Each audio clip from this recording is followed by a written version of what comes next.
കാണുന്നത് ഒരു വലിയൊരു വിഷൻ, വലിയൊരു സംരംഭം, വലിയൊരു എന്താ പറയുക, വലിയൊരു റെക്കോർഡിലേക്ക് കുതിക്കാനുള്ള പ്രിപ്പറേഷനിലാണ്. അതെ, പ്രിപ്പറേഷനിലാണ്, റെക്കോർഡിങ്ങിനുള്ള അറ്റംപ്റ്റ് ആണ്. അതെ, അതിന്റെ വിശേഷങ്ങളൊന്ന് ഷെയർ ചെയ്യാമോ? വിശേഷങ്ങള്, ഇവന്റിന്റെ പേര് നിങ്ങൾക്ക് എല്ലാവർക്കും അറിയാം, മൃദംഗനാഥം. ഇത് ഓർഗനൈസ് ചെയ്തിരിക്കുന്നത് മൃദംഗ വിഷൻ എന്ന് പറയുന്ന ഒരു പ്രീമിയം ആർട്ട് മാഗസീനാണ്. നമുക്കിവിടെ ഒരുപാട് മാഗസീൻസ് ഉണ്ട്, പക്ഷേ ആർട്ടിന് വേണ്ടി ഡെഡിക്കേറ്റഡ് ആയിട്ടുള്ള ഒരു മാഗസീനാണ് മൃദംഗ വിഷൻ. സോ അവരുടെ ഒരു ലോഞ്ചിനോട് കൂടെ അനുബന്ധിച്ചിട്ടുള്ള അവരുടെ ഒരു ബ്രെയിൻ ചൈൽഡ് ആണിത്. അതിൻ്റെ സിഇഒസായ മിസ്റ്റർ ഷമീർ ഉണ്ട് ആൻഡ് മിസ്റ്റർ നിഗോഷ്. അവരുടെ രണ്ടുപേരുടെയും കൂടെ ഒരു വിഷനാണ്. അതിലേക്ക് ഞാനും കൂടെ അതിൻ്റെ ഒരു ഫേസ് ആയിട്ട് ഇതിൻ്റെ എല്ലാ ഓരോ ഘട്ടത്തിൻ്റെയും ഡെവലപ്മെൻറ്റ്സ് പ്രേക്ഷകരിലേക്കും പാർട്ടിസിപ്പൻസിലേക്കും എത്തിക്കാനുള്ള ഒരു ഫേസ് ആയിട്ട് ആണ് ഞാൻ ഇതിലേക്ക് കടന്നു വന്നത്.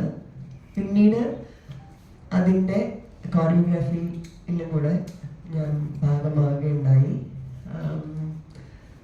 നിങ്ങൾക്ക് എല്ലാവർക്കും അറിയാമല്ലോ അല്ലേ, കാരണം കൈതപ്പുറം തിരുവേണ്ടി എഴുതിയിട്ട് ദീപാങ്കുരൻ മ്യൂസിക് ചെയ്ത് നമ്മുടെ അനൂപ് ശങ്കർജി പാടിയിട്ടുള്ള ഒരു ഗാനത്തിനാണ്, അതാണ് ആക്ച്വൽ ഇവന്റ്. ആ ഗാനത്തിൻ്റെ നൃത്ത ചുവടുകൾ 12,000 നർത്തകർ ഒന്നിച്ച് ഒരേ സമയം ഒരു 8.5 മിനിറ്റോളം ദൈർഘ്യമുള്ള ഒരു ഗാനത്തിൻ്റെ നൃത്താവിഷ്കരണമാണ് മൃദംഗനാഥം എന്ന് പറയുന്ന ഈ ഒരു ഇവന്റ്. ഇതിപ്പോൾ നമ്മൾ ഗിന്നസ് റെക്കോർഡിന് വേണ്ടിയിട്ടുള്ള അറ്റംപ്റ്റ് ആണ്. ഒരേ സമയത്ത് ഇത്രയേറെ നർത്തകർ ഒരേ കലാരൂപമായ ഭരതനാട്യം അവതരിപ്പിക്കുന്നു, ഒരേ കോറിയോഗ്രാഫി അവതരിപ്പിക്കുന്നു എന്നുള്ളതാണ്, അതാണ് നമ്മൾ അറ്റംപ്റ്റ് ചെയ്യുന്നത്. അപ്പം അത് കേരളത്തിൽ നടക്കുന്നു എന്നുള്ളതൊരു സന്തോഷം. കേരളത്തിൽ നടക്കുന്നുവെങ്കിലും ഗ്ലോബലി ആളുകൾ എല്ലാ രാജ്യങ്ങളിൽ നിന്നുമുള്ള പാർട്ടിസിപ്പൻസ് നമുക്കുണ്ട്. അമേരിക്കയിൽ നിന്നാണെങ്കിലും ഗൾഫ് രാജ്യങ്ങളിൽ നിന്നാണെങ്കിലും യൂറോപ്പിൽ നിന്നാണെങ്കിലും ഒക്കെ നമുക്ക് പാർട്ടിസിപ്പേഷനുണ്ട്. അതാണ് മറ്റൊരു പ്രത്യേകത. പിന്നെ ഏറ്റവും വലിയൊരു പ്രത്യേകത എന്ന് പറയുന്നത് നമ്മുടെ സംസ്കാരം നമ്മളെ പഠിപ്പിക്കുന്നത് ഗുരുവിൽ നിന്നുമുള്ള അറിവ് എന്നുള്ള ആ ഒരു ട്രഡീഷൻ കീപ്പ് ചെയ്തുകൊണ്ട് തന്നെ ഗുരുക്കന്മാർ വഴി മാത്രമാണ് ഇതിലേക്ക് ഒരു കലാകാരനോ കലാകാരിക്കോ എത്തിപ്പെടാൻ കഴിയുകയുള്ളൂ. ഒരു വെബ്സൈറ്റിൽ പോയി അവർക്ക് ഇൻഡിവിജ്വൽ രജിസ്ട്രേഷൻ സാധ്യമല്ല.